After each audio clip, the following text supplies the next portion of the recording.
The National Commission on Terrorist Attacks upon the United States continues to work, and we intend to report to the nation no later than our statutory deadline of May 27th, 2004. We will speak this afternoon about our access to documents, what we have done, and what we plan to do. We will outline some of our investigative and policy questions that we now have pending before us. We first turn to the issues that we left open at the time of our July 8th report. Are we getting access to documents that we need in order to complete our job in the time allocated to us by law? First of all, since the July report, executive branch agencies have significantly improved their performance in responding to our document requests. There are still pending requests, and many documents have yet to be produced. Key agencies have assigned additional people to produce documents. Agencies initially slow in responding, including the Department of Defense, have worked very hard to help our commission. While there have been some unnecessary delays, we now have over 10,000 documents in hand and have access to documents from the executive branch numbering more than 2 million. Intervene whenever we decide it's in our national security interest to intervene. And if you don't like it, lump it. The problem with America is not that we go around marauding around the world imposing ourselves. The problem with America in the last 10, 15 years since the end of the Cold War, really in the last 60 years, is that we've been too slow to get involved. I don't know how many Iraqi civilians were killed, but I can assure you that the number is the absolute minimal that it's possible in modern warfare. Every nation in every region now has a decision to make. Either you are with us or you are with the terrorists. You know, that land over there is yours. You'll go back to it one day because your fight will prevail and you'll have your homes and your mosques back again because your cause is right and God is on your side. Welcome to the Darkened Hour. Welcome to another episode of the Darkened Hour. I'm your host, Adam Fitzgerald. In this special episode, I want to talk about the two 9/11 congressional inquiries, specifically the National Commission on Terrorist Attacks upon the United States, also known as the 9/11 Commission, which was formed on November 27, 2002 and dissolved on August 21st, 2004, and the joint inquiry into intelligence community activities before and after the terrorist attacks September 11, 2001, which began in February of 2002 and issued its final report and dissolved in December of 2002. The 9/11 Commission actually was a bigger investigation as it covered many areas of local, state, and federal governments, as well as the intelligence services and members of the Bush and Clinton administrations. The Joint House inquiry was a little bit more specific. They investigated the intelligence failures relating to the 9/11 attacks and before, and interviewed many people from the Clinton and Bush administrations, as well as members of the CIA, FBI, and the NSA. And I have both congressional inquiries uploaded to my YouTube channel. In fact, I'm the only person in the world that I know of, scouring the internet for years, that I'm the only person to do this. And as well as C-SPAN, they have it on their own channel, but I have it on mine. But I managed to break it down into manageable time edits, whereas you don't have to watch a 4-hour briefing. I managed to break it down to a specific panelist interviewing a specific subject, and they vary between 5 to 10 minutes each. I feel that the public needs to have a better understanding of what was being said in these inquiries instead of just dismissing them all. The fringe aspects of the 9/11 truth movement. We would like for you to know that the entire investigation is not worthy of your time because they all lied or that it was all false. Well, how would you know it's false if you didn't read it? There were many aspects and many interviews done in both inquiries where they contradicted even within their own department's superiors. So I would say it's an incomplete investigation into 9/11, not a totally false one. But in this episode, I want to cover 5 areas that I found were the most egregious when it comes to a lack of information sharing, a lack of acting on said information, and also a complete denial of sharing or ascertaining information before 9/11 that, if it was acted on or shared, could have stopped 9/11, even in the many years prior to 9/11. And without this understanding, you will never move forward to having that new investigation that the 9/11 Truth Movement would like to always blare out on every street corner they can. But you can't get a new investigation when you adhere to fringe conspiracy theories or you don't read the information reported by people within, say, the FBI or the CIA or the State Department, because you never read it. You don't know what's there, you don't know what's not there. An investigator looks at information prior to a crime scene, ascertains evidence, tests the evidence, and moves forward with his investigation. So in this episode, we'll start with the Clinton administration. And during the mid-1990s, there was a transnational terrorist plot that was hatched by the mastermind of the 1993 World Trade Center bombing, Ramzi Youssef, and his uncle, Khalid Sheikh Mohammed, who at this time was unknown to many. He was not al-Qaeda yet. And these 2 men were not part of al-Qaeda officially. They did not swear bayat loyalty to bin Laden that we know of. After the 1993 World Trade Center bombing, both men met in the Philippines to hatch another plot called Bajinka. This is where the idea for 9/11 came from. A plot where they would put 12 timer bombs, micro bombs, underneath the seats where the fuel tanks were held on these aircraft. According to the dossier from the Philippines National Police who investigated the matter, there was also additional plots. One of the Bajinka co-conspirators, Abdul Hakim Murad, who was captured while making a bomb in the hotel they were staying in,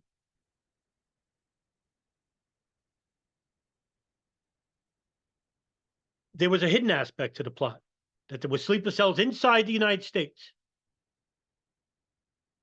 and that they would actually commandeer the plane after taking it by force and crash them into the targets, such as the Empire State Building, the World Trade Center, Pentagon, Golden Gate Bridge, a nuclear facility, the U.S. Capitol, and intentionally crash them. This report, according to the Philippines lead investigator, Rodolfo Mendoza, was handed to the FBI. The FBI's director at the time, Louis Freeh, states that yes, we did share this information. But was this information acted on? Well, let's start with the CIA's threat matrix reports of al-Qaeda threats to civil aviation overseas. And this is actually coming from the 9/11 Commission report's own staffer,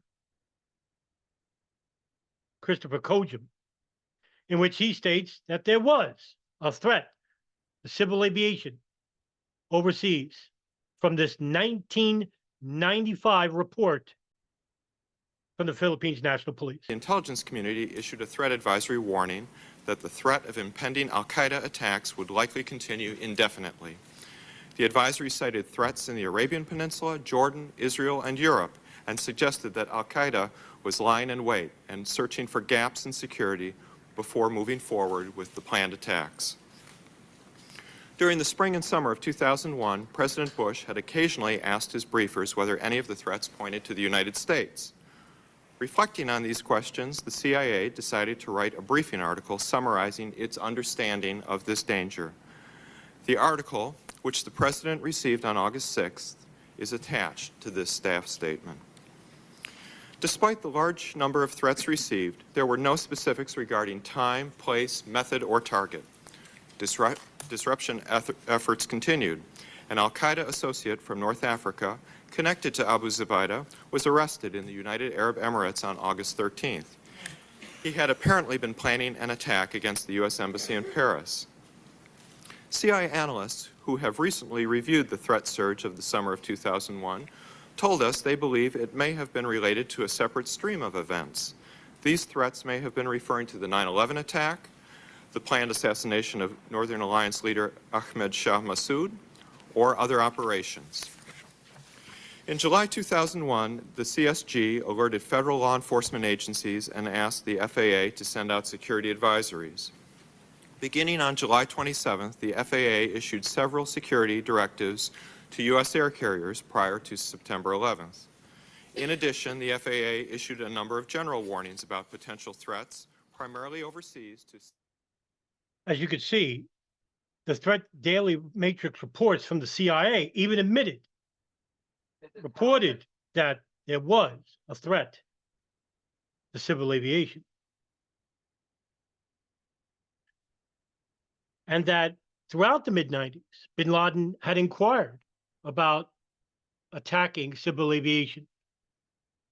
The problem was that the Bajinka report stated that there were sleeper cells inside the United States, as stated by one of the Bojinka co-conspirators, Abdul Hakim Murad.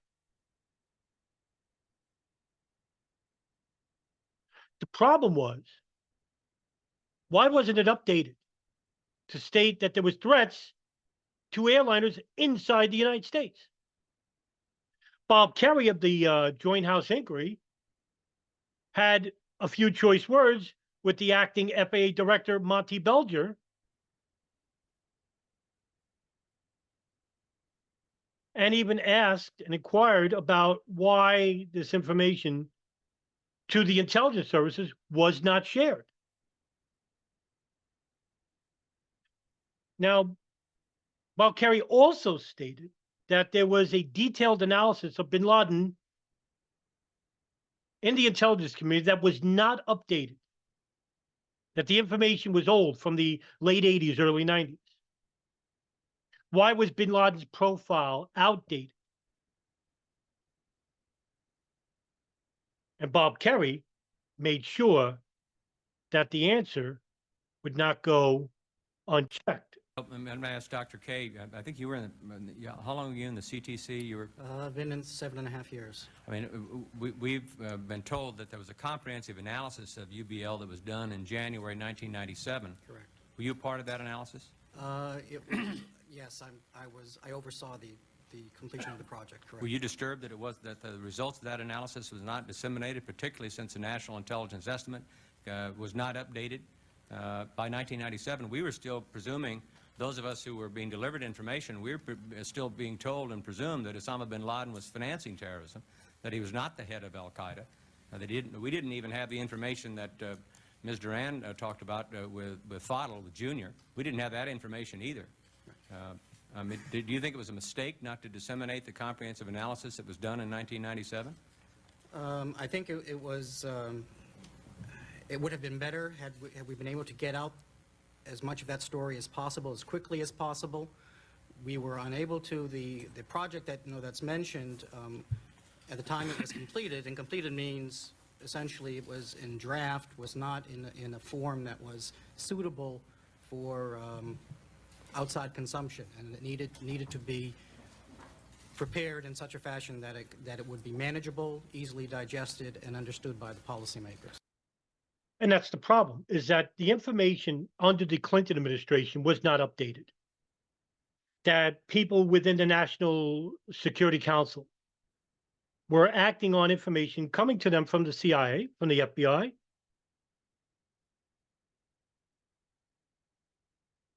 and information coming from overseas, foreign intelligence, third-hand intelligence, that the information was not updated. Now, I couldn't tell you why this information was not updated. It couldn't tell you why the CIA, basically, which is considered the more newly invigorated agency, the FBI as the old dinosaur, flatfoot, the NSA considered the more dynamic intelligence service, but they didn't really come into fruition until the early 2000s. So when you have agencies like the Office of National Intelligence and the CIA acting on information that should have been updated, information coming from sources like Jamal al-Fadl, who is one of the original members of al-Qaeda, who actually flipped for the state and indicted bin Laden on information coming from him about attacks inside the United States and the broad nexus of al-Qaeda international.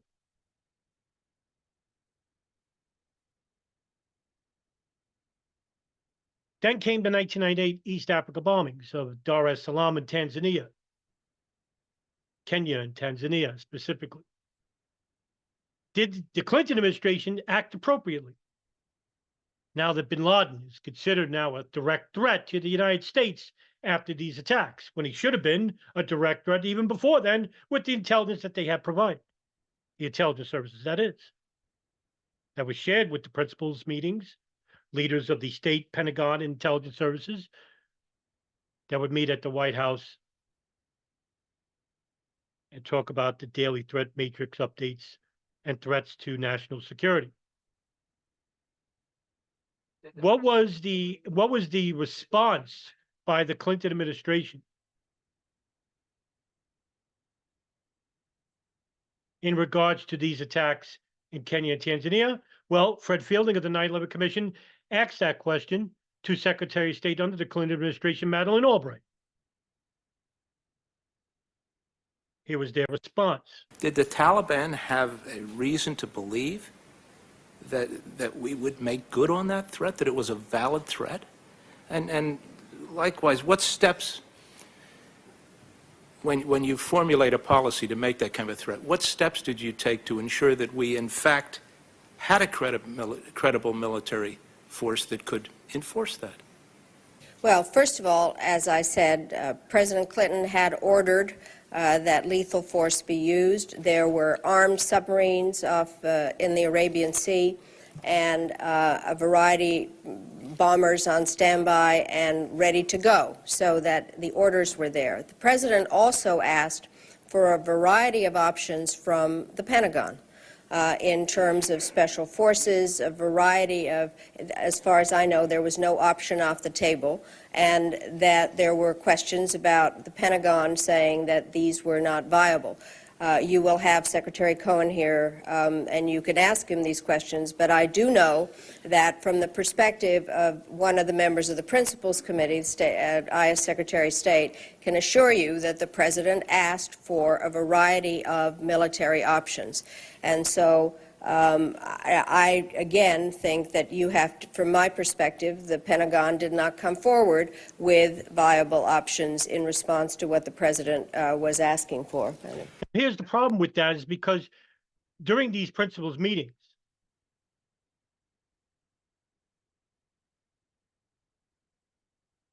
there was a number of people that went to these meetings and even gave scenarios on how to assassinate bin Laden while he was in Khartoum, and then when he relocated back to Afghanistan in 1996. According to one of the legendary CIA field officers, Billy Waugh, he would report back to his superiors that he would jog past bin Laden and his entourage periodically, as they thought he was just an ordinary American visiting Khartoum and was a fitness instructor, where Billy Waugh said that he would get close enough to bin Laden and kill him with a rock over the head or shoot him.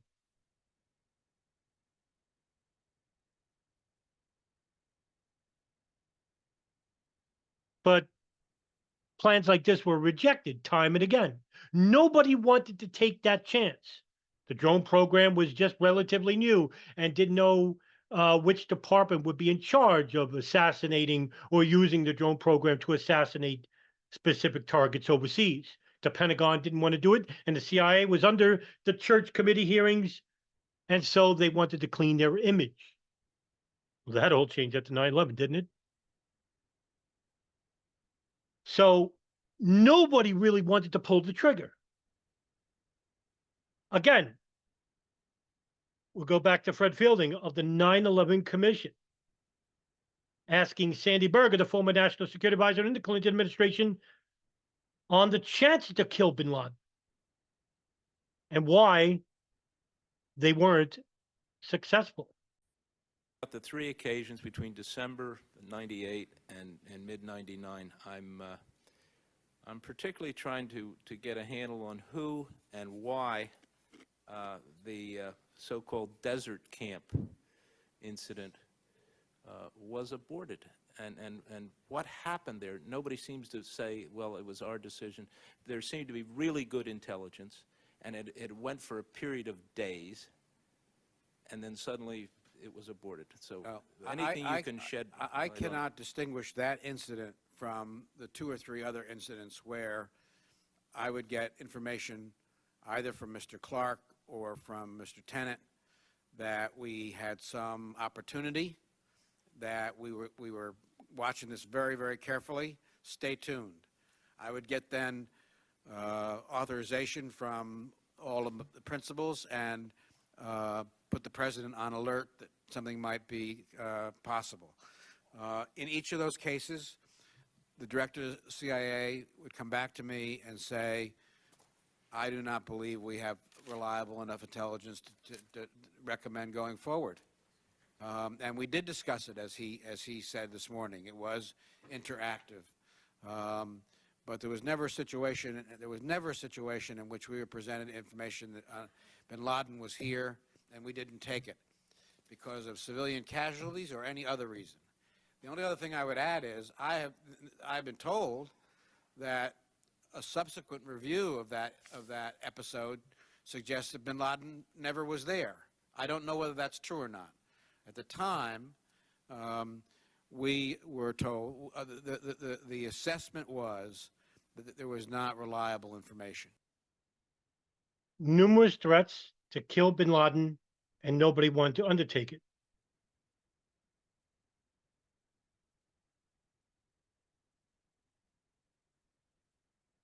Now, what we can ascertain throughout the Clinton administration was that there was early intelligence warnings to civil aviation, but that this did not translate to domestic flights, international flights only, which was in direct contradiction to what Abdul Hakim Murad had told the Philippines investigators, that there were sleeper cells inside the United States. And that this information was shared, according to Louis Freeh, the director of the FBI, this was shared to the FAA and the intelligence community.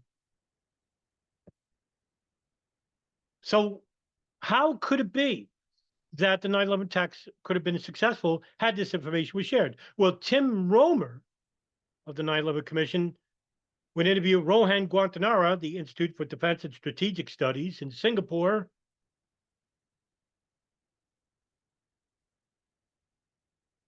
If the Bajinka plot was understood fully,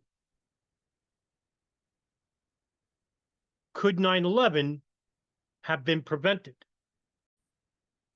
But specifically, Dr. Gunaratne, if the U.S. understands the Bajinka plot that weapons of planes could be used as weapons, how then, in not only understanding that plot, not only going back and knowing that a group had attacked the World Trade Center in 1993, how do you then avert 9/11 by following this one particular individual?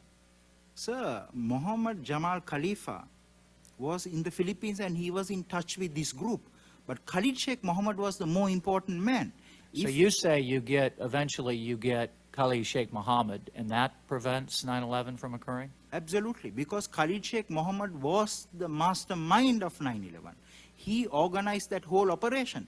The first planning meeting of 9/11 was held from the 5th to the 8th of January in Kuala Lumpur. Who chaired that meeting? Khalid Sheikh Mohammed chaired that meeting. The first two hijackers to enter the United States, they were present at that meeting.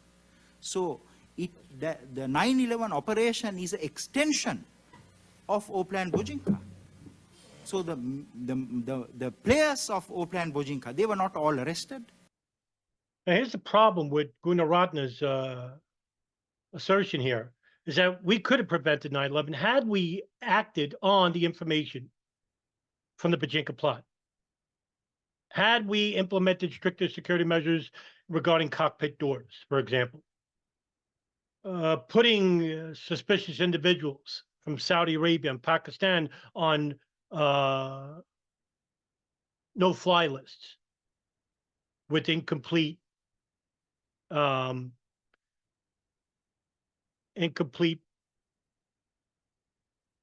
INS information, immigration information. But we didn't. Nobody really took the threat seriously because we never seen a martyrdom operation where there was an intentional plane crashes. The FAA had not updated their security briefings regarding how to train flight attendants, pilots, in regards to a person who wants to commit suicide by commandeering a plane and crashing it into a specific target. That the information that we had it been shared and acted on from 1996, 5 years prior to 9/11, 5 years, we could have had much more stricter security measures and 9/11 could have been prevented. So what do we take away from the Clinton administration? That there were threats to civil aviation coming from a direct participant in the Bojinka plot. 2, that information regarding bin Laden and Al-Qaeda was outdated and that it was not updated, even when he relocated back to Afghanistan. And 3, inaction. Inaction in regards to assassinating bin Laden when they had the chance while he was living in Khartoum from 1992 to 1996. Because by 1996, mid-1996, he relocated to Afghanistan and he enjoyed security sanctuary of the Taliban who had taken part of the country over. So the chances to kill bin Laden in the mid-90s were missed. And now here we are to the Bush administration. Information, again, coming from the intelligence community regarding not just the Bojinka plot, but a threat to civil aviation inside the country. One such important piece of information, a report by Ken Williams, an FBI agent out of Phoenix, who would author the infamous Phoenix Memo, who I've interviewed on this show, which he talked about an informant of his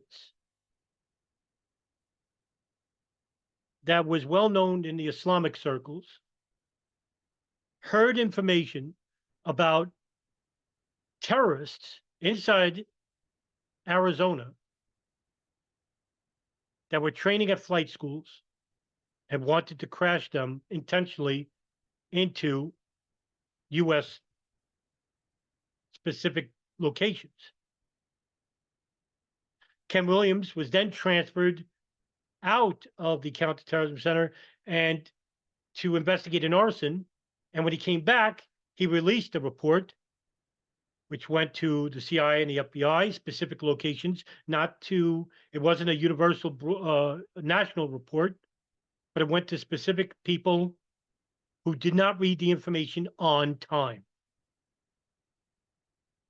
So when the information went to FBI headquarters, Tim Romer of the 9/11 Commission questioned FBI Director Louis Freeh why the FBI didn't share this information. Here is a declassified copy of the Williams memo. And you said in an answer to a previous question that you thought things might have been handled the proper way. This agent asks that two things be done. One, that the FBI should accumulate a listing of civil aviation universities and colleges around the country and share these with the appropriate liaison. And two, that the FBI should discuss this matter with other elements of U.S. intelligence community. Neither one of those is done. Now, I agree with you. This is not the roadmap to 9/11, but it's certainly asking to do two things to New York and headquarters. Neither one of them are done. Why not?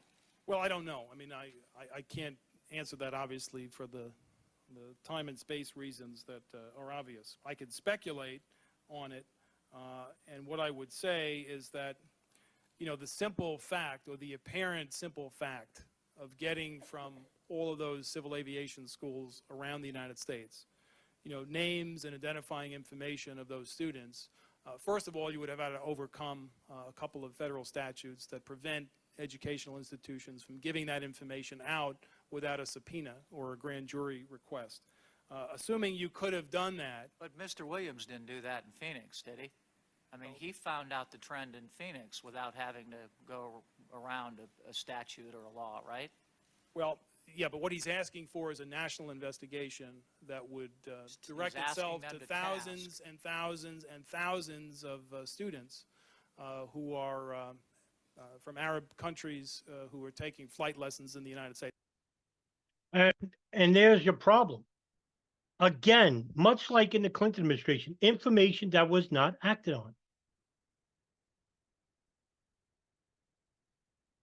And it wasn't just the intelligence community either. We're talking about local, state governments as well.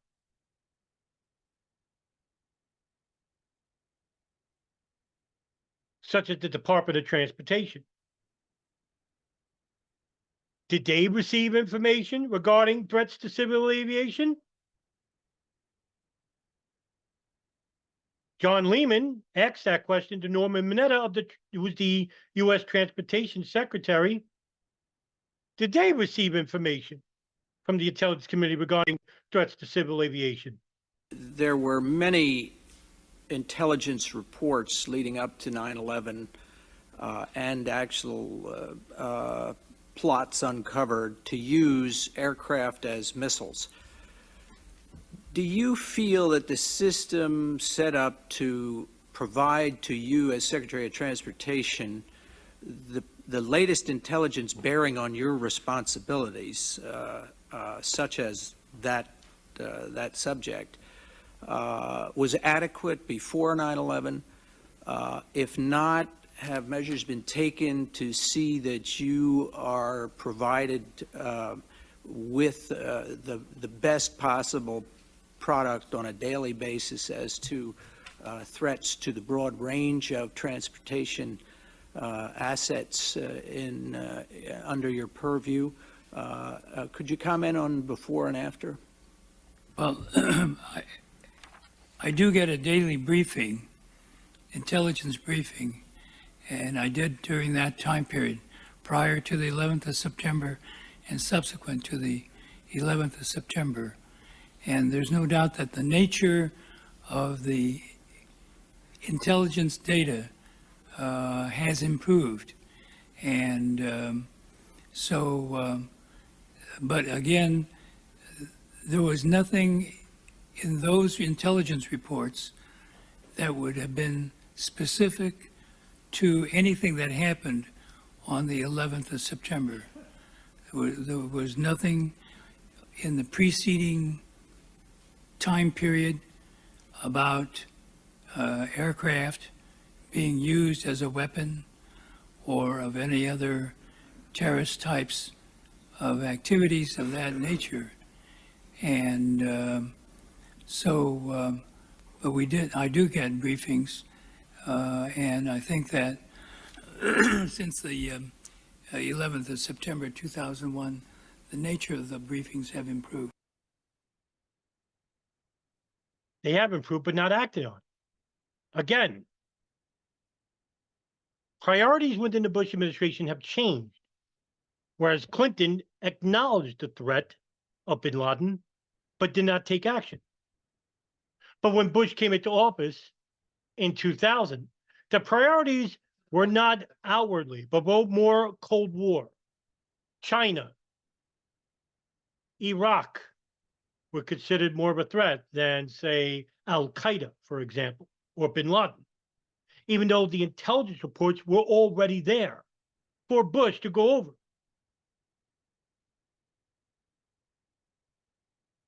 Once again, Tim Romer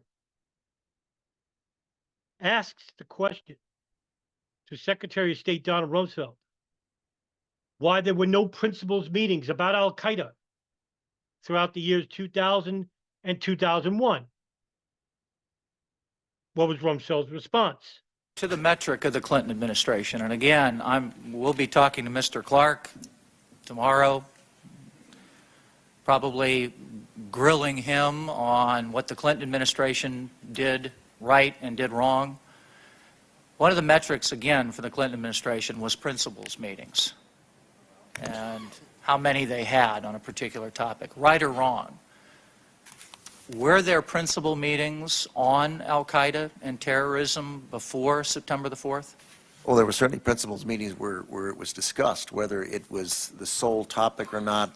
The records, you have those records and you would know. Right. I left out Our records say no, that the first principals meeting on terrorism just was solely not on that topic until September 4th. I should add a couple of other things that were going on. In addition to meeting with the President in the National Security Council meetings, I was meeting with the President every week separately, and unquestionably, as General Myers and I do it together almost always, and often Secretary Wolfowitz.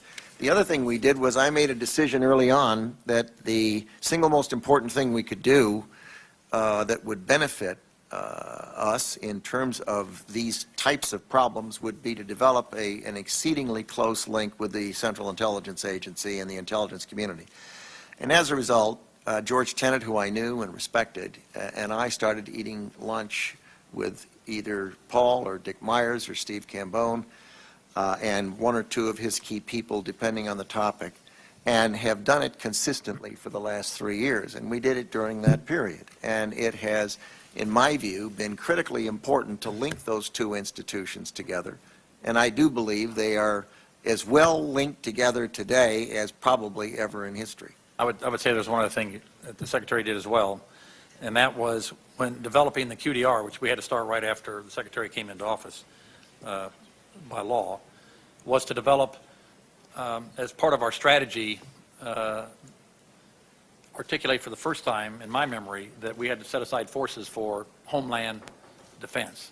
And it's the first time we've ever articulated that in our strategy, which set us up pretty well when we wanted to create Northern Command, because we'd thought about it up to that point. But that was just one example. I mean, there are lots of things we did in that area that were different. Of course, you know, they all claimed that Al-Qaeda was a priority before then, but were they really?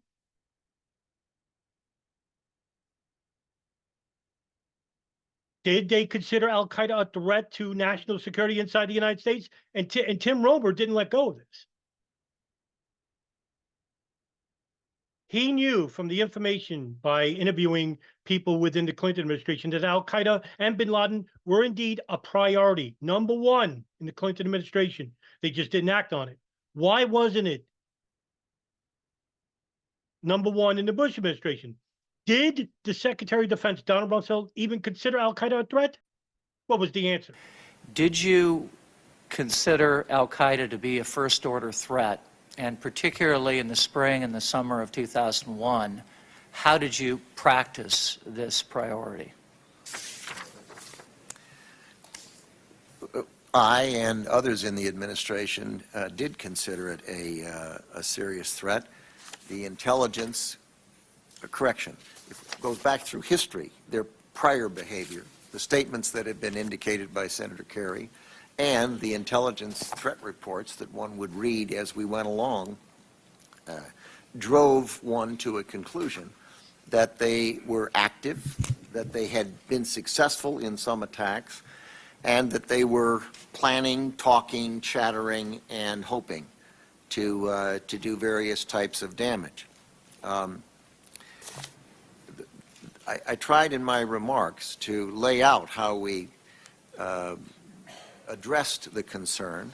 One level was at the National Security Council level and the planning and the process there.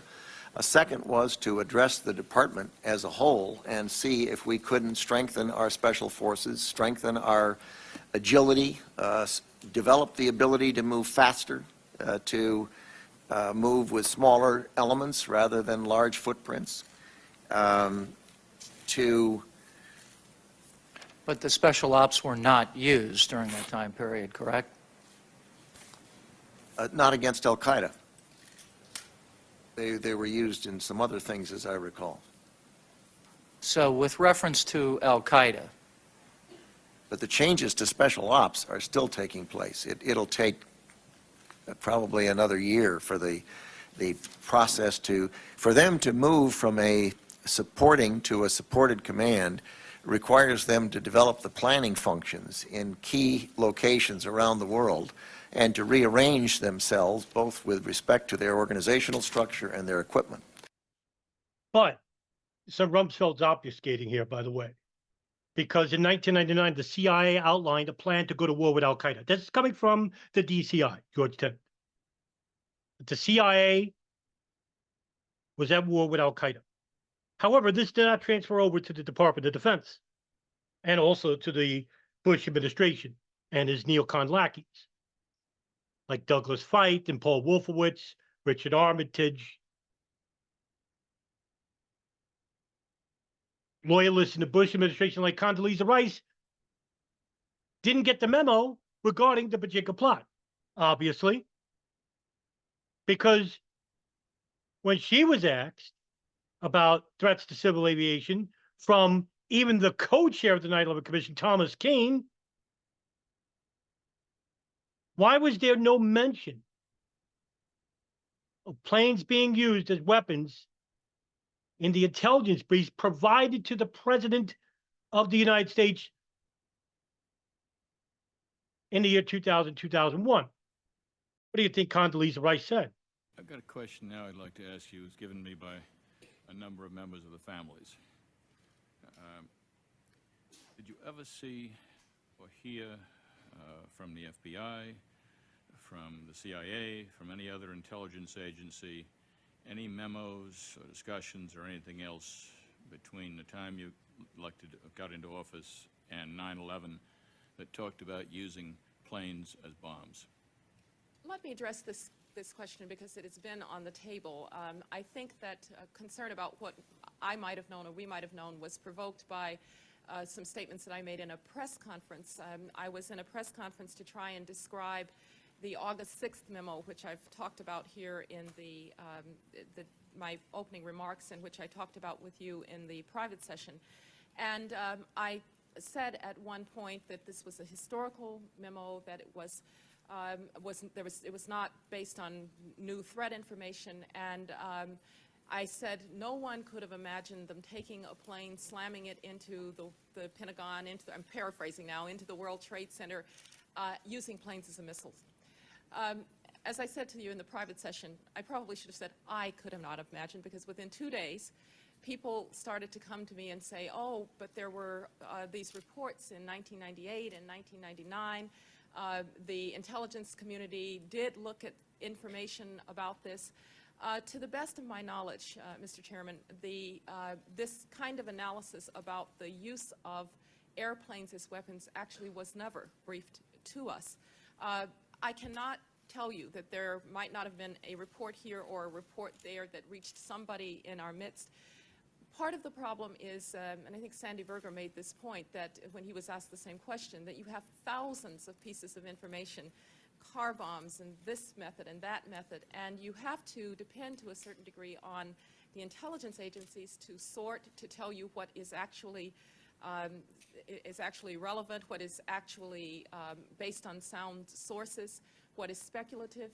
And I can only assume or believe that that perhaps the intelligence agencies thought that the sourcing was speculative. All that I can tell you is that it was not in the August 6th memo using planes as a weapon, and I do not remember any reports to us, a kind of strategic warning that planes might be used as a weapon. In fact, there were some reports done in 98 and 99. I think I was certainly not aware of them at the time that I spoke. You didn't see any memos to you or any documents to you? No, I did not. The tone has changed, doesn't it?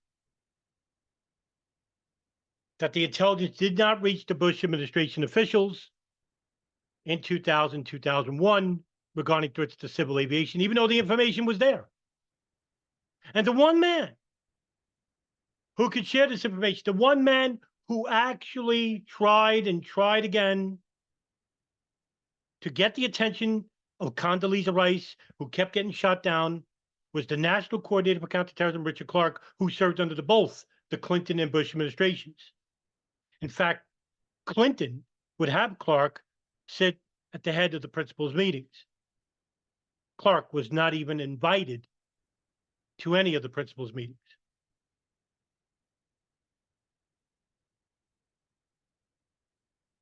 He called for a January 25th, 2001 meeting at the principals.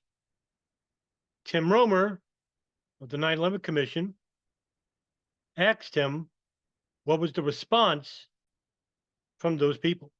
Move into, with my 15 minutes, let's move into the Bush administration. On January the 25th, we've seen a memo that you've written to Dr. Rice urgently asking for a principles review of al-Qaeda.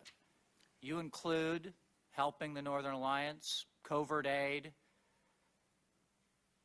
significant new O2 budget authority to help fight al-Qaeda, and a response to the USS Cole. You attached to this document both the Linda Plan of 1998 and a strategy paper from December 2000. Do you get a response to this urgent request for a principals meeting on these, and how does this affect your time frame for dealing with these important issues?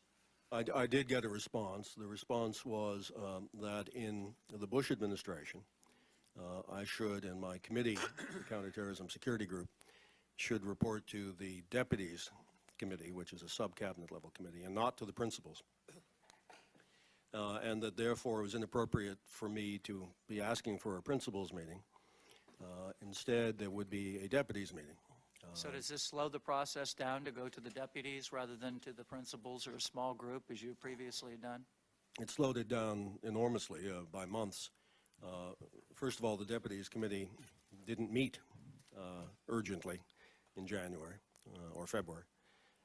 Then when the Deputies Committee did meet, it took the issue of al-Qaeda as part of a cluster of policy issues, including nuclear proliferation in South Asia, democratization in Pakistan, how to treat the problems, the various problems, including narcotics and other problems in Afghanistan, and launched on a series of deputies meetings extending over several months to address al-Qaeda in the context of all of those interrelated issues.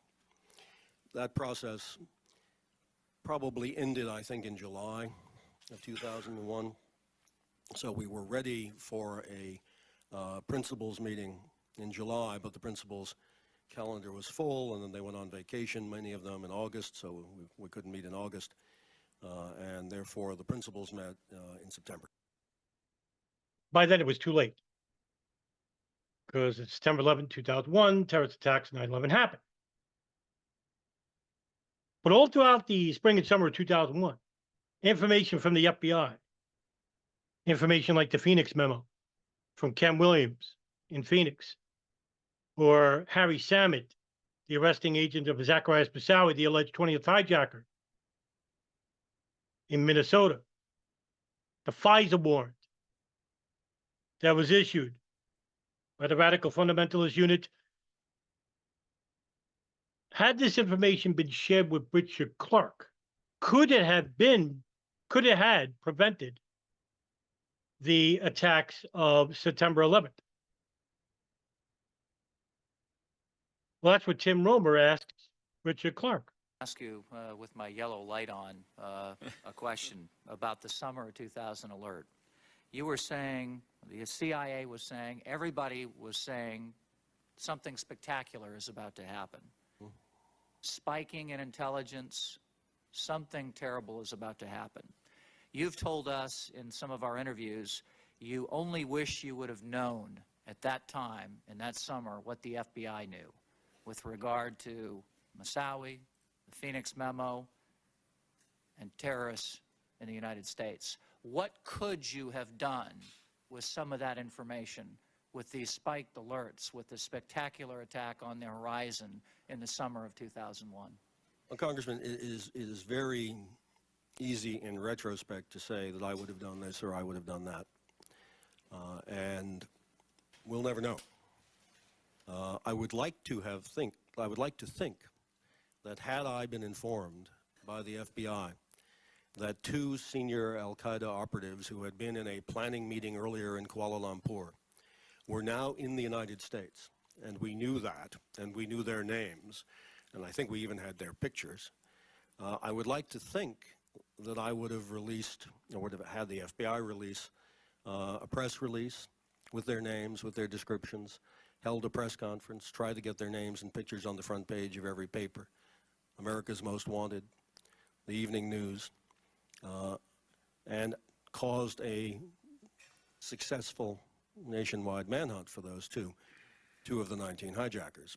But I don't know, because you're asking me a hypothetical, and I have the benefit now of 20/20 hindsight. And there's the problem, right? The problem is information was not shared or acted upon once again.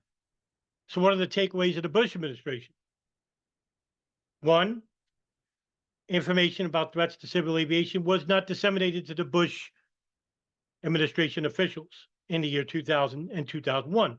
Two, priorities within the Bush administration changed away from bin Laden and al-Qaeda under the Clinton administration directly to Iraq.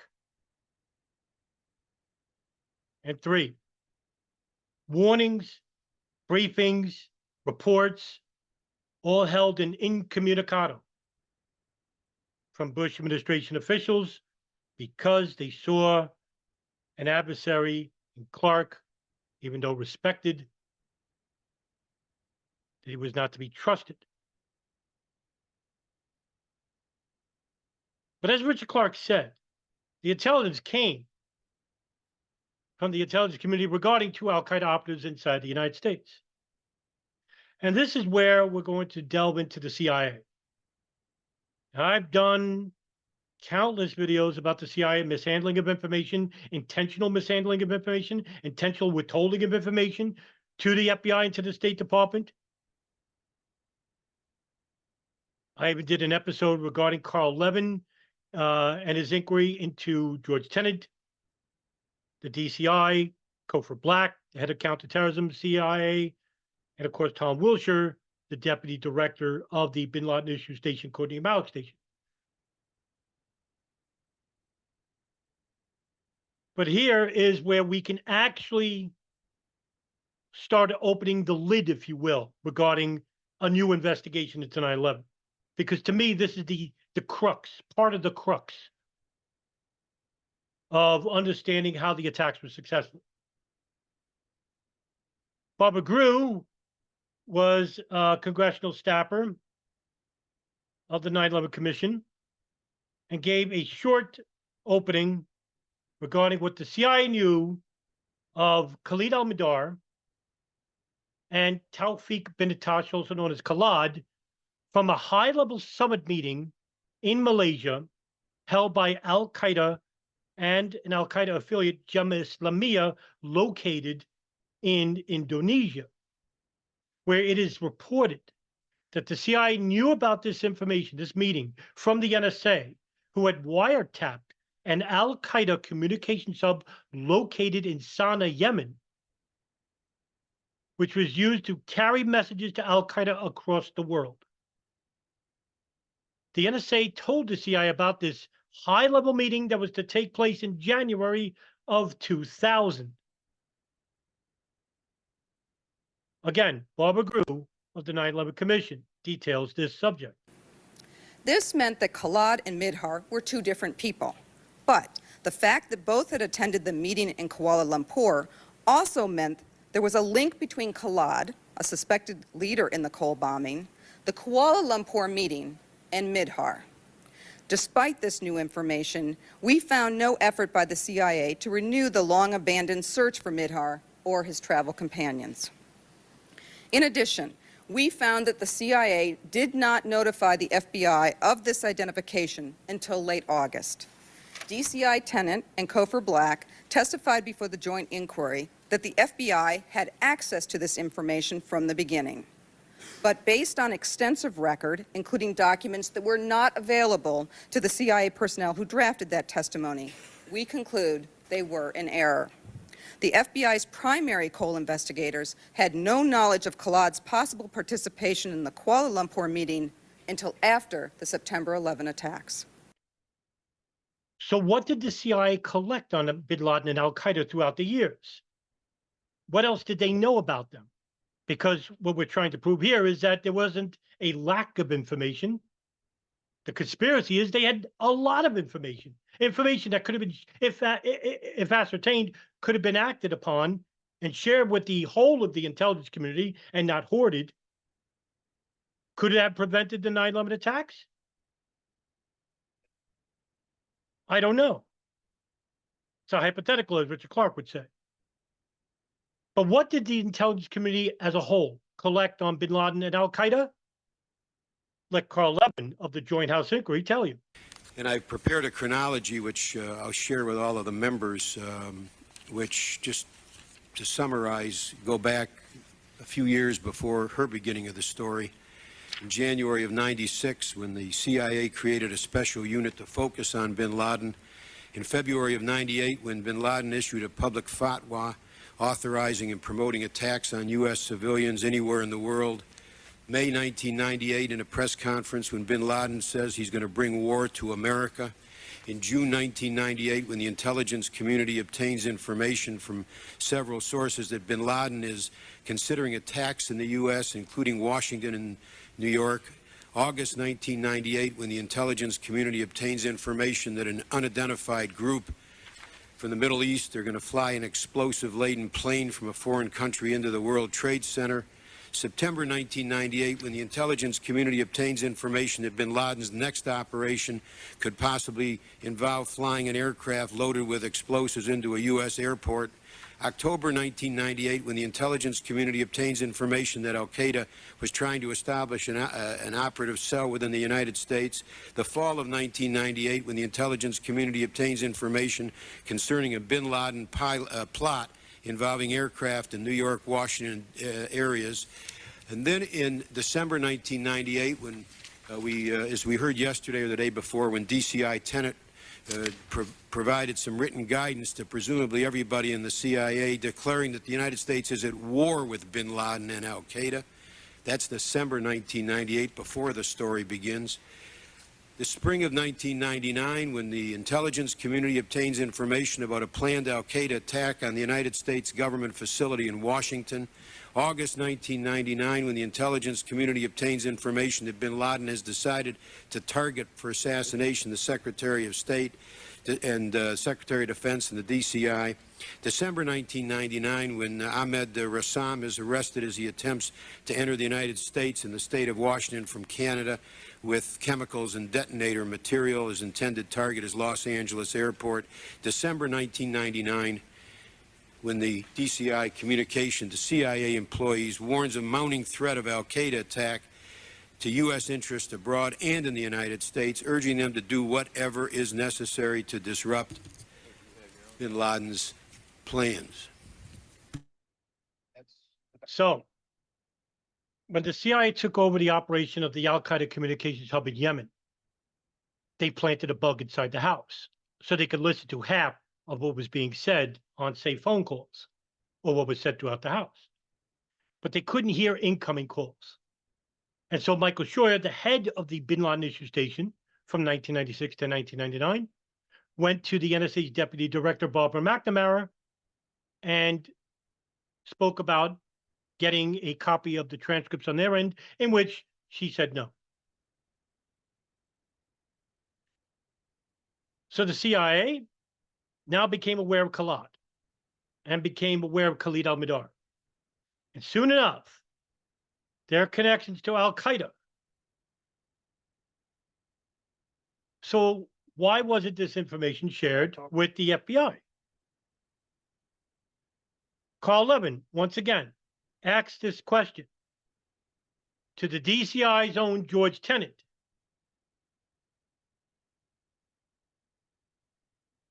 That the CIA knew of Khalid's connection to Khalid al-Mihdhar and Nawaf al-Hazmi, but didn't tell the FBI that they were even inside the United States. Even though the CIA and the NSA both knew that both men, Khalid al-Mihdhar and Nawaf al-Hazmi, were inside the United States after their travel from the high-level summit meeting in Malaysia. What was Tenet's response? On October 12, 2000, bin Laden operatives attacked the USS Cole. The FBI, which investigated that attack, learned that a bin Laden follower, Khalid, was the principal planner of the Cole bombing, and that two other participants in the Cole conspiracy had delivered money to Khalid at the Malaysia meeting. Now, the FBI told the CIA about those facts. That information came from the FBI to the CIA. CIA went back, reviewed the facts that they had about the Malaysia meeting again. And as a result of that review, in January of 2001, the CIA determined that Khalid had actually been at the Malaysia meeting and that Mihdhar and Hazmi, then, they knew, you knew, had been involved with the planner of the Cole bombing. Actually been with the planner of the Cole bombing at the Malaysia meeting. CIA again failed to put either Hazmi or Mihdhar on the watch list or to notify the FBI that Hazmi was in the United States. And my question is, do you know who is responsible for that failure? Sir, can I take you back on Sure. the facts for a moment? First of all, in terms of the identification of Khalid, actually it was the FBI who provided the information to us because we were in a joint meeting at the time at a third country because we were running a joint case with somebody who identified Khalid. And indeed, in January of 2001, the legal attaché from this third country writes messages to both our headquarters that after having been shown the surveillance photos of Kuala Lumpur, he made an identification of Khalid. I think that's So at that point, sir, both the CIA and the FBI know that Mihdhar was in Malaysia and that in this time period, and that Khalid was in Malaysia at this time period as well. Now that's irrelevant to my point. What you did not notify the CIA of at that point. No, the FBI. Excuse me, but you did not notify, thank you, the FBI of at that point is that you knew that Hazmi was in the United States. That's correct, sir. That's January now of 2001, another failure. Sir, there are three instances, as I note in my testimony, on three separate occasions. I know. My question, do you know who was responsible to notify the FBI at that time? I don't, but I will find out for you. Well, I do, Michelle Ann Casey, because I've interviewed people from the Bin Laden issue station that worked out of FBI New York and FBI headquarters, like Mark Rossini, who basically said that when the information came in from the CIA regarding the Malaysian summit, and that the CIA had took photographs of Khalid al-Mihdhar and Nawaf al-Hazmi's passports. In West Side Story, they said they broke into a hotel room and managed to photograph the passports. That they've also found out that they had U.S. visas, dual U.S. visas, that they were coming to the United States. The FBI read this information, this cable that came in at the Bin Laden issue station, which was a virtual station created in 1996 to involve the FBI, the NSA, the CIA to share information about Al Qaeda dedicated to one person, an organization, to share information regarding Bin Laden and Al Qaeda and to investigate. However, this was CIA information. So when Doug Miller of the FBI drafted a cable to Washington headquarters of the FBI, he had to get approval from none other than Tom Wilshire, the deputy director of the Bin Laden issue station, in which he told his analyst, the lead analyst of the Yemen hub, the communications hub, Al Qaeda communications hub, Michelle Ann Casey, please hold off per Wilshire. In other words, do not send this information. And when Mark Rossini went to complain to Michelle Ann Casey, she said it's not the FBI's jurisdiction, even though they're now inside the United States. It is the FBI's jurisdiction. However, what she didn't want to tell Mark Rossini was that the CIA was in charge of this operation. Now, many years later, we know why. Because through the Canistrell documents, the release of the Canistrell documents, I did a podcast about that. Please listen to that for more details. It basically said that the CIA was running an illegal operation, a covert operation with Saudi intelligence on Khalid al-Mihdhar Nawaf al-Hazmi. Who covered it? Nobody. That's who. FBI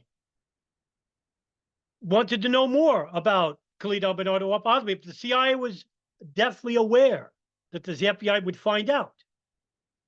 So what did they do? They went fishing. Carl Levin again, from the Joint House Inquiry, interviews none other than Tom Wilshire, Covert Black, George Tenet, in which he briefly brings up this meeting in June of 2001 regarding Steve Bongart, Washington, D.C. FBI agent, and the CIA's unwillingness to tell them about Khalid al-Mihdhar Nawaf al-Hazmi in total. Proceed now to the June 11th, 2001 meeting, because that's what I really want to focus on, and then the events after that. But that's a bit of the background, and if I'm wrong in any of that, I would assume that our witnesses would correct me. On page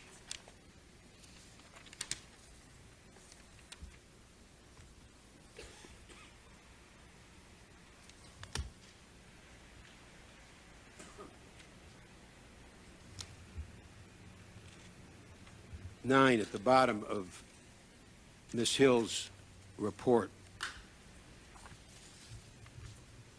it stated the following. On June 11, 2001, FBI headquarters representatives and CIA representatives met with the New York FBI agents handling the Cole investigation.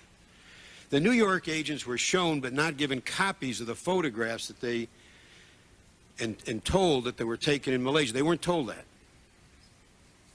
Still, information being withheld. This is after the Cole. Information withheld from the FBI. One of the New York agents recalled that al-Mihdhar's name was being mentioned. He also recalled asking for more information on why the people in the photographs were being followed. So we got an FBI now asking the CIA, why are you following these folks?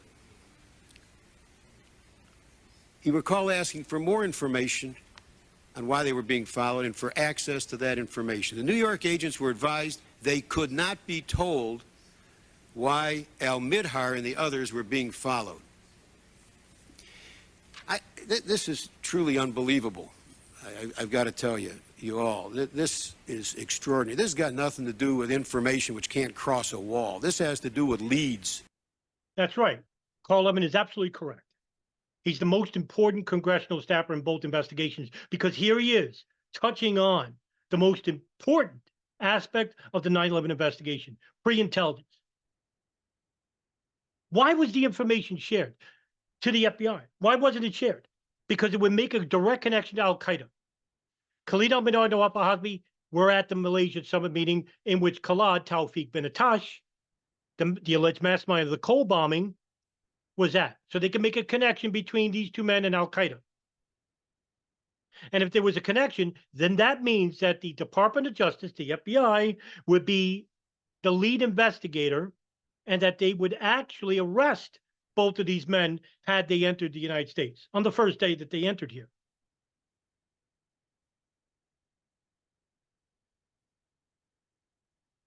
January 15th of 2000. But at the time, it was perplexing, even to Carl Levin. Why wasn't this information shared? Had he had known about the Congressional document, he would know.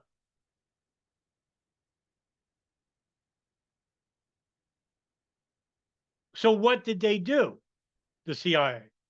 What kind of excuses could they possibly make up at this point? Well,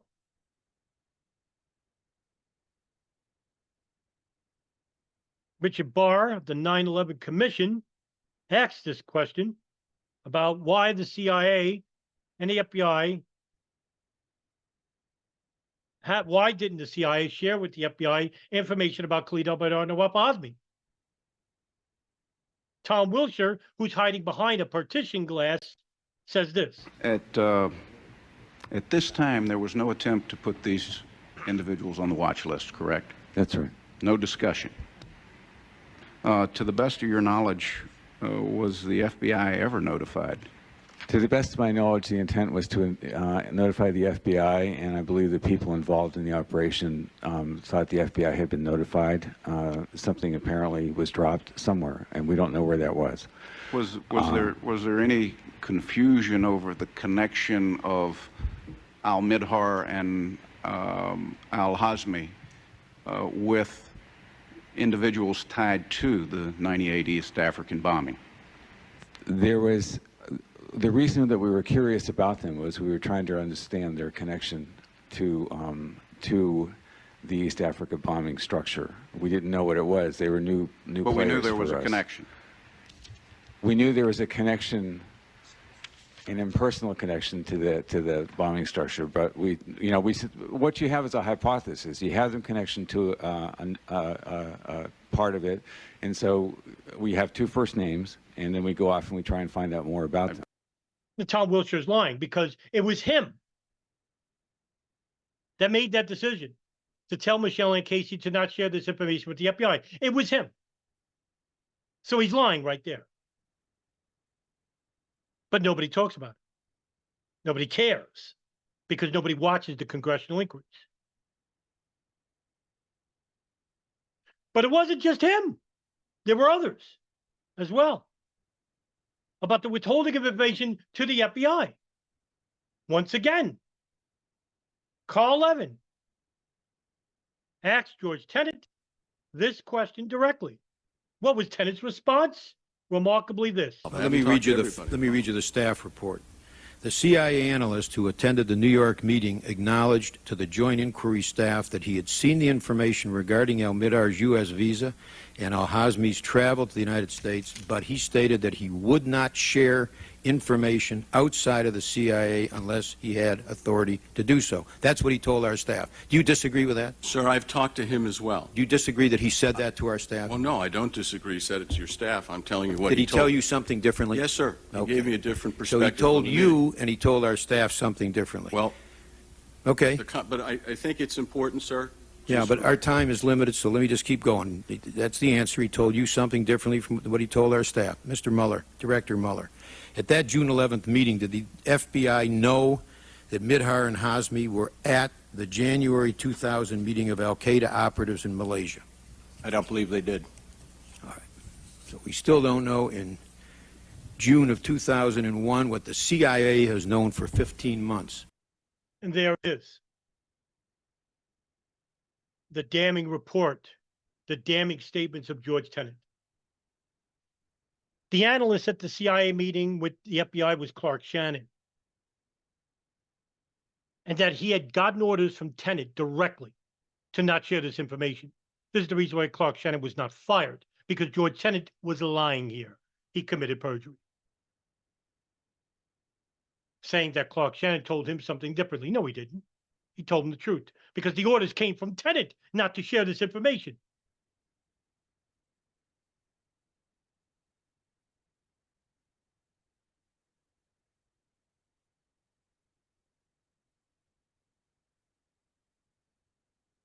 Again, Carl Levin brings this up regarding Clark Shannon, who would not share this information with the FBI.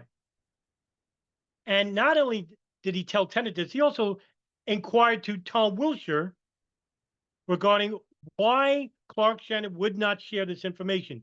What did Wilshire have to say regarding this? And here's where I want to pick up with our witnesses.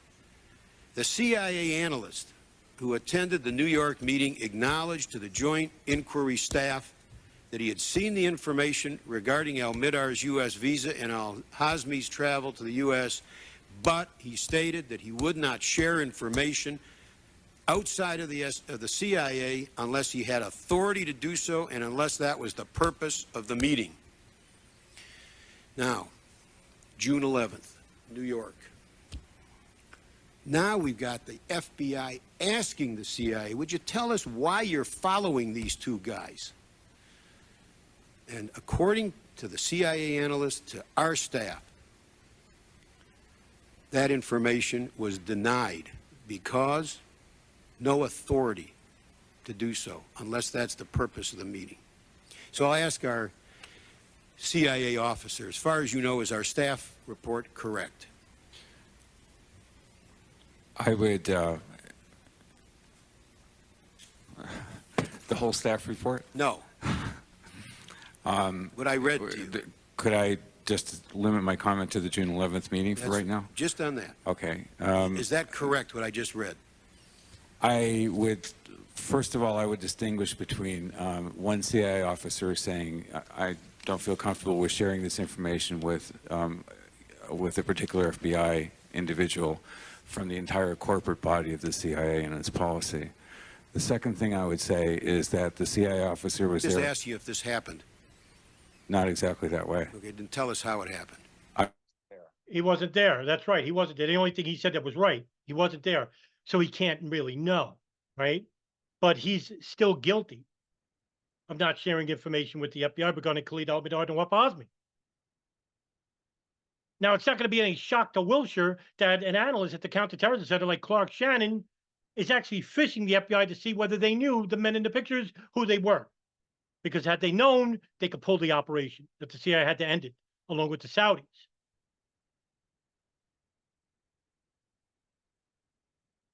And so that's the reason why Wilshire obfuscated here. So what can we take away from the CIA and the intelligence community, the CIA anyway? That the CIA collected a ton of intelligence about threats to civil aviation throughout the mid-1990s from bin Laden, al-Qaeda, and al-Qaeda affiliates. 2, that there was a willingness, an intentional willingness to not share information with the FBI regarding Khalid al-Mihdhar and Wafa Hazmi and their connection to the mastermind, the alleged mastermind of the Cole bombing, Tawfiq bin Atash Khalid, at the Malaysian summit meeting. And 3, an intentional withholding of information about the two men arriving inside the United States from the Malaysian meeting, Khalid al-Mihdhar and Wafa Hazmi.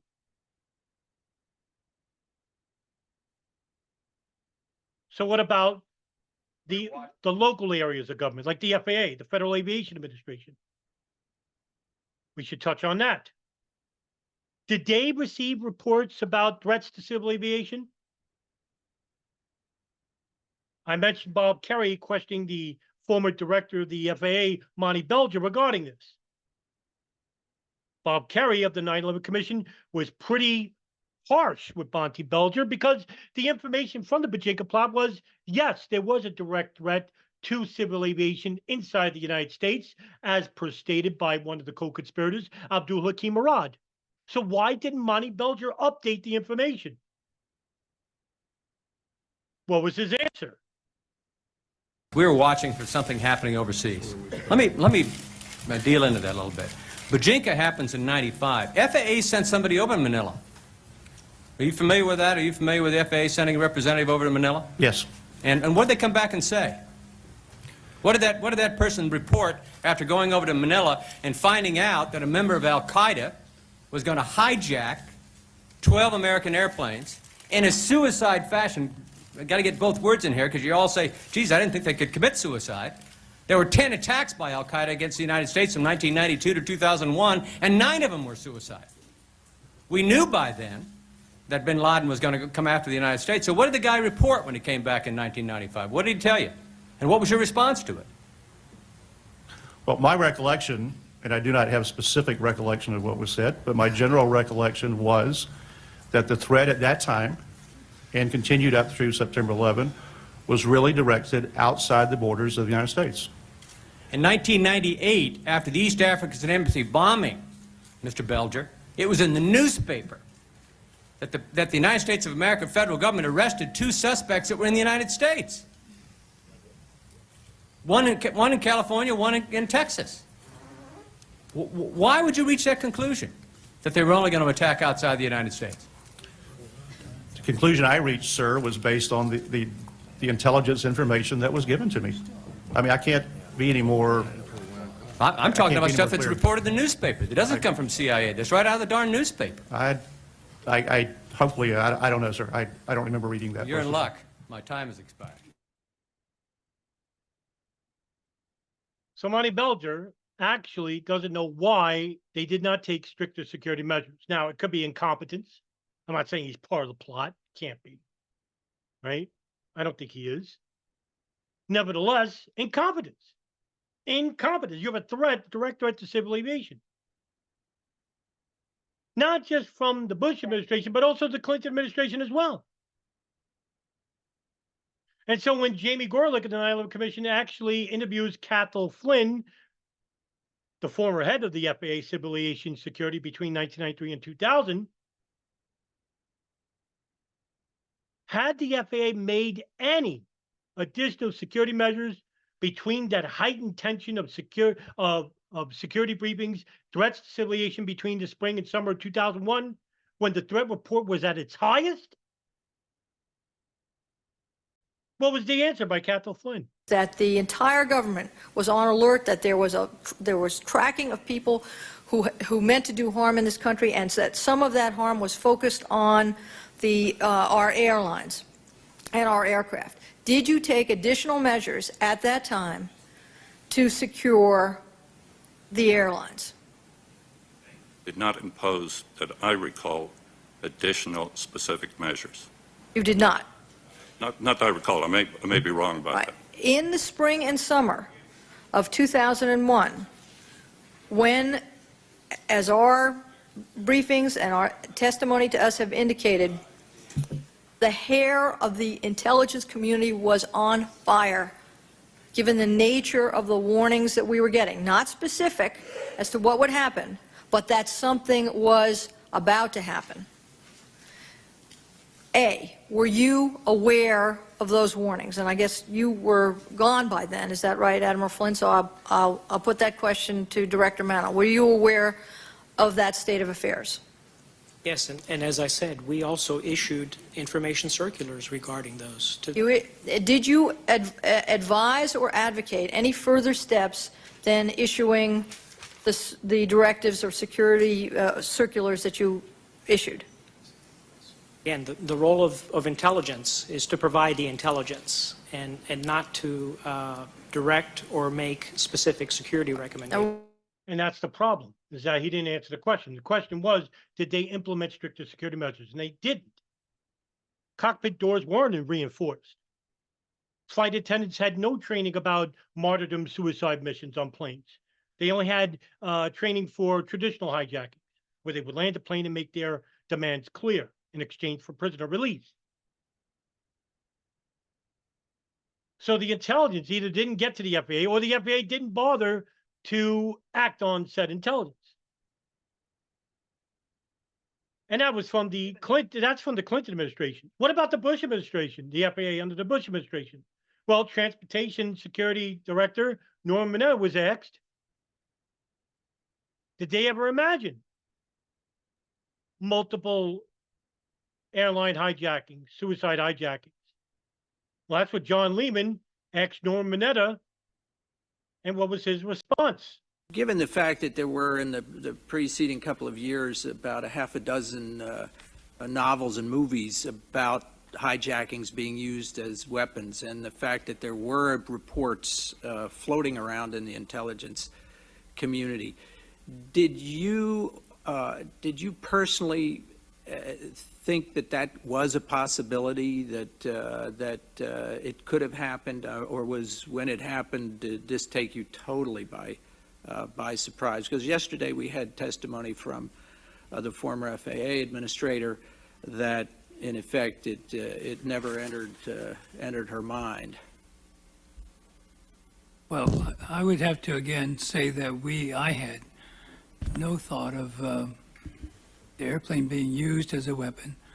I think our concentration was more on hijackings, and most of the hijackings as they occur in an overseas setting, or the hijacking, if it were to be a domestic one, was for the person to take over the aircraft, to have that aircraft transport them to some other place. But it wasn't, but I don't think we ever thought of an airplane being used as a missile. So here you have the Transportation Security Administrator, Norm Mineta, stating on record that they had no idea about planes being used as the weapon. You had heard multiple people from the State Department under the Bush administration, like Condoleezza Rice. They had no idea the planes were going to be used as a weapon.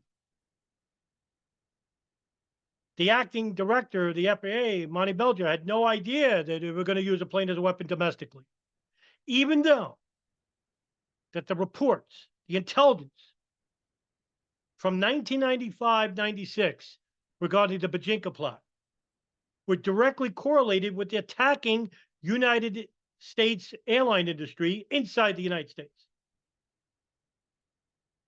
Now, I'm not saying all these people are in on it. I'm saying that they didn't get this intelligence, or that they got certain intelligence and didn't act on it.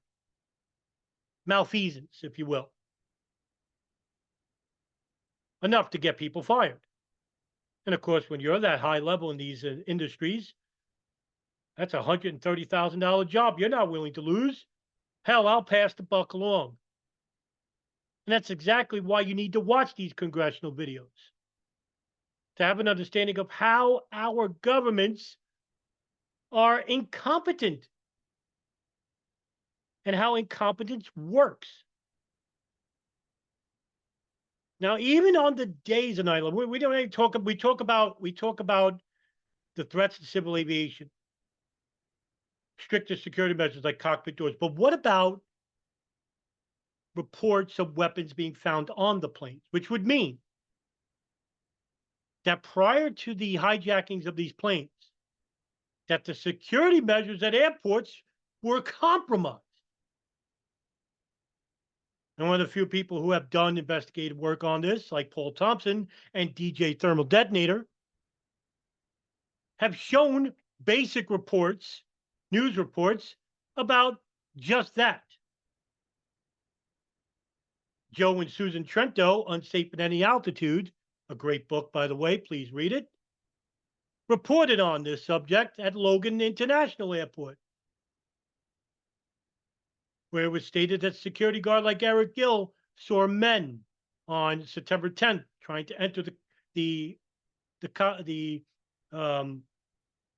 security door that leads to the parkway where the planes are parked, tarmac. And then later on, he identified two of those men. Nawaf al-Hazmi was one. I forgot the other guy's name. Maybe Marwan al-Shehi, I think. I'm not sure. But Nawaf al-Hazmi was the one who yelled at him, cursed him. He was interviewed by the FBI. And nothing was said. Well,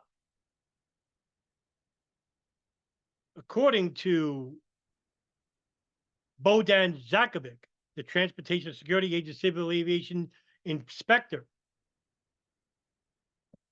he was asked by 9/11 Commissioner Fred Fielding about a report of a gun on American Airlines 11.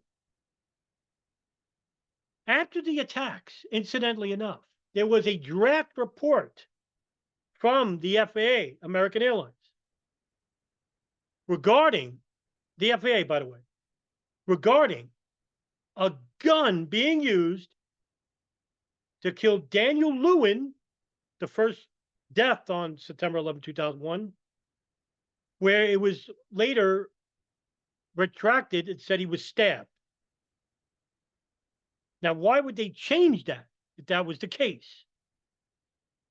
Well, Fielding asked that to Bogdanovic, and what was his answer? Thank you very much, Commissioner Fielding. Thank you for appearing today and helping us. You said in your testimony that at 9/11 you received information that there was a firearm from a credible source. Yes. Can you provide us that credible source? I don't know who specifically it was. However, in the operations center, not anybody could just call us up and say, you know, we think this is what happened. Any information that came to us had to come from either the airlines or an FAA office or the FBI or some other government agency.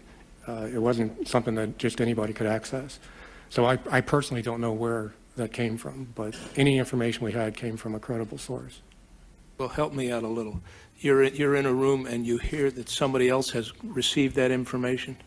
What we had was just a standard operations center, had 4 walls, and on each wall we had big blocks of the butcher paper where whenever anything of substance came in, we would write that information down on the paper.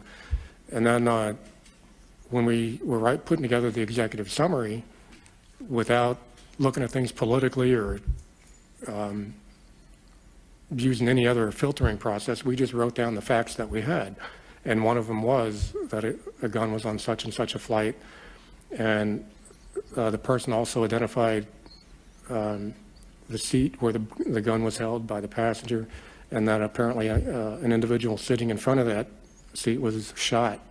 And we just reported that. You remember who wrote it on the butcher paper? Yes, it was a lady by the name of, not on the butcher paper, but I know who wrote it on the executive summary. No, but I'm trying to figure out who received the information and wrote it on the butcher paper. I really don't know. Well, I've seen the draft report where it stated that there was a gun used on Flight 11. There was also a reported gun on 77, Flight 77 that crashed in the Pentagon. And that came from a person on the plane. So what can we take away from the FAA? One, that they received reports about threats to civil aviation and did not act on it. 2, that they misread the reports and thought there would be transnational planes, not domestic flights. 3, that security measures were not taken to ensure the safety of their clientele regarding threats to civil aviation anywhere, internationally or domestically. 4, that security could have been compromised at the airports themselves. Lastly, NORAD, air defense. What the hell happened here? How could it be possible that 4 planes could be hijacked by al-Qaeda terrorists and successfully crash into the World Trade Center Pentagon, and 1 crashes in a field in Shanksville? How could it be possible? Where was our air defense?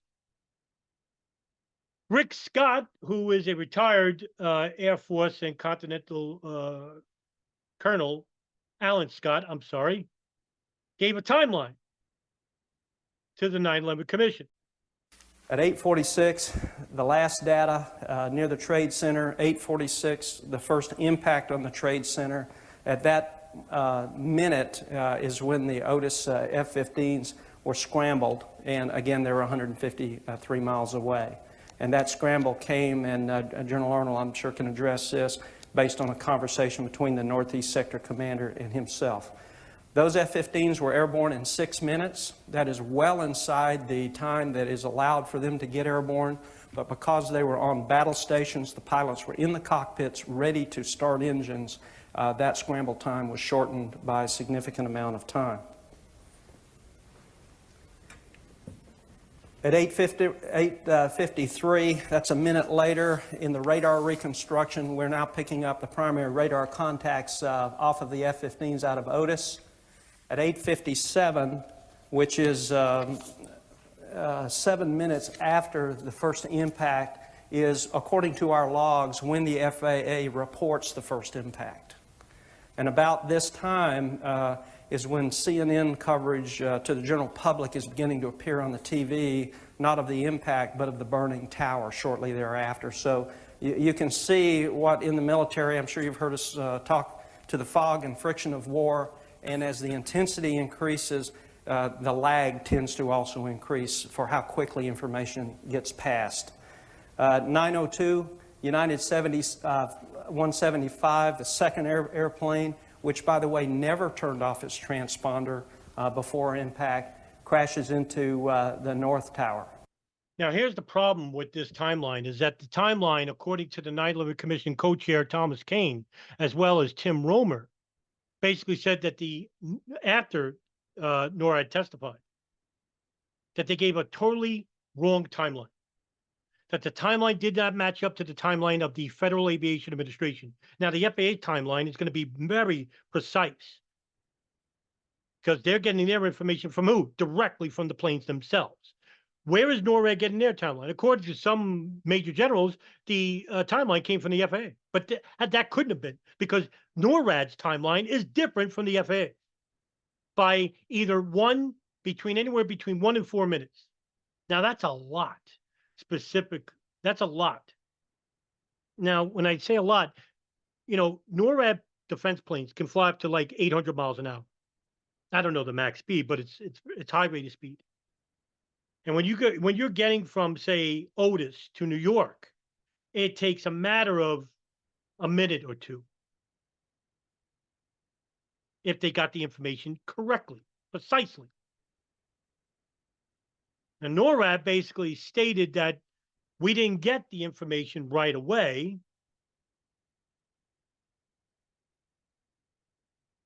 But did the FAA notify NORAD about Flight 11's hijacking in time? Max Cleland asked that question to the former administrator of the FAA, Jane Garvey, and this is what she had to say in regards to the hijacking of Flight 11. Published accounts indicate that Boston flight controllers determined that American Airlines Flight 11 had been hijacked as early as 8:13 a.m. that morning, and that 2 flight attendants telephoned American Airlines personnel with confirmation that a hijacking occurred at 8:21. Yet, according to the FAA official timeline, NORAD was not notified until 8:40, about, 20 some odd minutes later. Is that basically accurate, basically your understanding? Commissioner, I did see the notice of the flight attendants. I'm not aware of that, and I will give you the synopsis or the chronology as I understand it. But again, I think it's I'd want to get the real precise numbers from the air traffic control people. But as I recall it, and from my own notes of looking back and jotting some things down, 8:20, about 8:20 was the first indication for Boston that there was a problem. Now, there was no, there is a special signal that a pilot can give, as I know you know, Senator, for if it's a hijacking or there is an emergency. There was nothing like that, but the transponder or the signal was lost, and so the procedure is to begin to contact the aircraft. And I believe, and again, we'd want to double check this, but I believe that there was an attempt to raise the aircraft about 3 or 4 times, and they were unsuccessful. And so at about 8:34, based on the good initiative of the controller and his supervisor, the NORAD was actually, that was the first notification from the controller and the supervisor to Otis. It was the official one is 8:40, as you've suggested. After they did that, they then called up to headquarters, and then the official notification. What that said to us, and when we think about what protocols did we need to re-examine, that was one. We applaud the controller, applaud the supervisor for taking individual initiative on taking that action, but we recognize that we needed to make that communication much clearer. We needed to change the protocol, and there are some changes. Some are classified, but certainly could be provided to this committee. But there were changes that were made that made it very clear, or made it much clearer. But I do want to commend the controller and the supervisor who at 8:34 called Otis. But even if they called Otis, could they have gotten to the hijacked airplanes in time? Now, when it comes to a shoot-down authority, it goes like this. The President of the United States. And if he's indisposed, it's the Secretary of Defense. If he's indisposed, it's NORAD. On September 11, 2001, the President was on Air Force One with a broken communications line to the POC Center, the Presidential Executive Operations Center, Emergency Operations Center. The Secretary of Defense, where was he? Oh, he's outside the Pentagon helping the injured and the wounded. He's not into POC when Flight 77 crashed the Pentagon. So who gave the shoot-down authority? Well, according to some reports, it's the Vice President, Dick Cheney, who is not part of the military chain of command. But on that day, in those 2 hours, he was part of the military chain of command. And part of NORAD was involved with this as well. Now, when the question came up of whether NORAD could have gotten to these planes in time, had the information, James Thompson of the 9/11 Commission asked that question to the North American Aerospace Defense NORAD commander, Ralph Eberhardt. Had they have gotten all information on time, could they have shot down all these planes? If everything had gone perfectly, if all the information that the controllers had gone smoothly to FAA command centers, if all the information the FAA command centers had gone smoothly to the military, if the Vice President's authorization to shoot down intruding aircraft had been communicated to the pilots, would it have been physically possible for the pilots, the military pilots, to have shot down the airplane that hit the first tower, the airplane that hit the second tower, and the airplane that hit the Pentagon? Assuming everything had gone perfectly, everybody was perfectly prepared, focused inward, scrambled, armed, all the authorization there, all the information there, would it have been physically possible for the military to have intercepted those 3 aircraft before they completed their terrible mission? Sir, our modeling, which we've shared with the staff, reflects that given the situation that you've outlined, which we think is a situation that exists today because of the fixes, the remedies put in place, we would be able to shoot down all 3 aircraft, all 4 aircraft. Well, that's remarkable, because according to NORAD's own lieutenant generals like Larry Arnold, that couldn't be the case. So when Lee Hamilton, the co-chair of the 9/11 Commission, asked Larry Arnold, Major General Larry Arnold, NORAD, could NORAD have shot down Flight 77 before it impacted the Pentagon? Finally, as I understand your testimony, it was not possible to shoot down any of these aircraft before they struck. Is that basically correct? That is correct. In fact, the American Airlines 77, if we were to have arrived overhead at that particular point, I don't think that we would have shot that aircraft down. Because?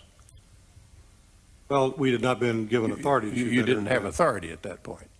And, you know, it is through hindsight that we are certain that this was a coordinated attack upon the United States. But had you gotten scrambled earlier, notified earlier of 77's deviance about when it turned east, for instance, certainly you could have got the F-16s there, and presumably there would have been time to communicate to either get or be denied authority, no? For 77.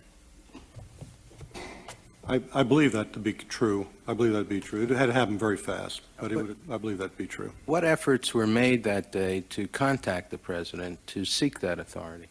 I do not know. See, now this is the problem. Look, you had a report when Flight 11 and 175 crashed into World Trade Center towers. And it was a foregone conclusion. Anybody knew this was a terrorist attack. It wasn't an accident. That NORAD could have made the decision to conduct the extreme measure of shooting down a plane, they're in the chain of authority. But they waited for the president, who wasn't at the PIOC at the time, and that his line on Air Force One wasn't stable enough. Decision came much later after Flight 93 had crashed in Shanksville. Now, here's the thing. Was there a shoot down order or was there a stand down order? Now, for years, I actually thought there was a stand down order for Flight 77, but Mineta got there late. And he said that the plane that was coming in, that wasn't 77, that was 93. Because 77 had already crashed. And I changed my thinking on that with the newest information that I've received. For years, I thought he was talking about 77. No, it was 93. Now, to some, people are saying that, no, his timeline was off. And that he arrived earlier, before 77 had crashed the Pentagon. Needless to say, the most important glaring issues here are the inaction of NORAD and a false timeline. But what about 93? Now, we knew from reports on the news that 93 was in the air and that it was hijacked. The FAA knew about the hijacking of 93. They knew about the hijacking of 77 for 40 minutes. Tim Romer of the 9/11 Commission asked Larry Arnold, did they get orders for a shoot down of 93 at least? Did they get at least that much? What did Larry Arnold have to say? When Secretary Mineta talked a little bit about arriving at the White House at about 9:20, and then overhearing a conversation at about 9:24, 9:25 between the Vice President and a young aide, where he inferred that there was already an order in place for a shoot down, and he assumed it was for American Airlines 77. So sometime even before 9:20, there was an order in place that he overheard in the Presidential Executive Operations Center that had some exchange between, I assume, the Vice President, the President, and maybe the Special Ops, the Situation Room, and they had determined that they would have the authority communicated to somebody to shoot down American Airlines Flight 77. Were you at all aware of anything sometime after 9:15 or 9:20 to shoot down American Airlines Flight 77? I was never aware of any order given to shoot down American Airlines 77. So nothing was ever conveyed to you by the White House or by the FAA administrator or by the Secretary of Transportation on Flight 77? That's correct. So the only time that you ever received information on a shoot down was on flight number 93, and that was after the fact. That was, excuse me? After the fact. That was after the fact, and that was after 10 o'clock. That's correct. And that was from who?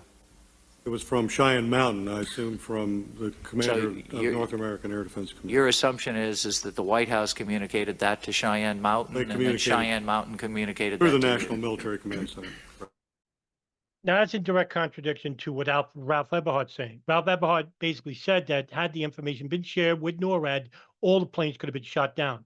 Now, you heard from Major General Larry Arnold, who basically stated that, one, Flight 77 couldn't have been shot down, and two, Flight 93, they weren't given any authority to shoot down the plane. So there was no shoot down authority from the president or from the Secretary of Defense. So who gave the shoot down authority? Well, it had to have been Dick Cheney, the vice president, who's not part of the military chain of command. Not only that, NORAD gave a false timeline regarding the hijackings. Why? That's a question I'd like answered. So what could we take away from NORAD? One, that there were indeed threats to civil aviation, and that these threats to civil aviation were not acted upon. Two, they gave a false timeline of events regarding hijackings and the impacts of the World Trade Center, Pentagon, and Shanksville. Three,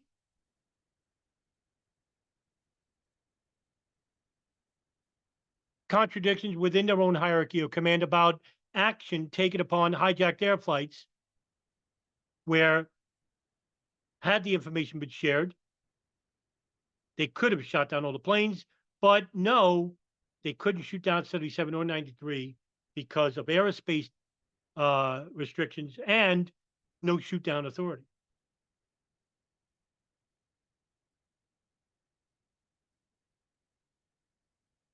So we covered 5 areas of the congressional inquiries. I didn't even cover INS, FBI, local police departments, Office of Emergency Management Personnel, the mayor of New York, the governor of New York,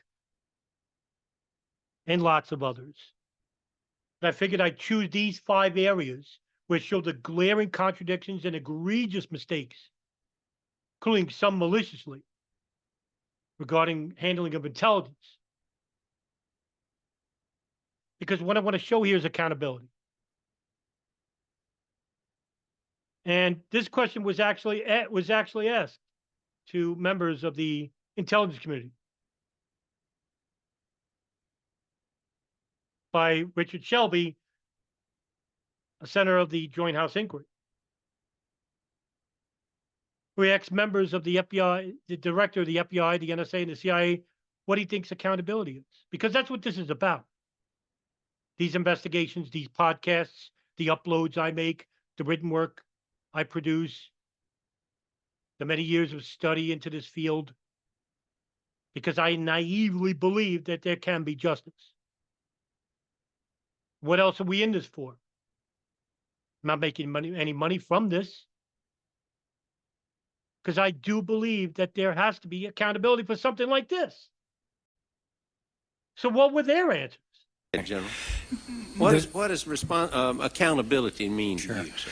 There's a difference between a job not being done Absolutely. and a job being done in a slipshod way. That's right. And I think what Director Tennant was pointing out, that the issues that this committee and our dialogue has uncovered are systemic issues, that we put people in situations in which they had inadequate tools or inadequate circumstances to succeed. But not always. Now, we've had, General, we'll all concede that you need more resources, and we've worked with you, Senator Graham and other members of the committee, to revamp as a priority NSA, and you're working toward that goal. We have to. It's national. Sir. We've worked with Director Tennant.